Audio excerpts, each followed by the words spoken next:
dahilan at paraan ng pananakop ng Russia. Ito ay pagpapalawak ng teritoryo, pagkuha ng likas na yaman at pagpapalaganap ng ideolohiya. At ang paraan, gamit ang militar at diplomasya. Ano nga ba ang dahilan at paraan ng pananakop ng United States? Ito ay nagpapalawak ng impluwensya, ekonomiya at politika, pagkuha ng likas na yaman at pagpapalaganap ng demokrasya. Paraan, gamit ang diplomasya, tulong pinansyal at militar. Aba ang mga bansang sinakop ng Russia at United States.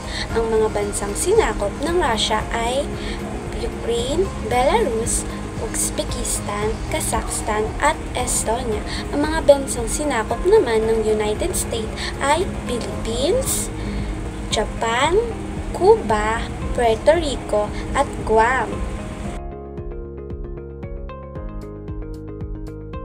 Ano nga ba ang mga naging reaksyon ng mga bansang sinakop ng Russia? Ang mga naging reaksyon nito ay paglaban sa pamamagitan ng armadong pag-aalsa, protesta at pagtatag ng mga kilusang nationalist. Mga reaksyon ng mga bansang sinakop ng United States, pagkakaroon ng mga revolusyon, protesta at pagtatag ng mga kilusang anti-imperialista.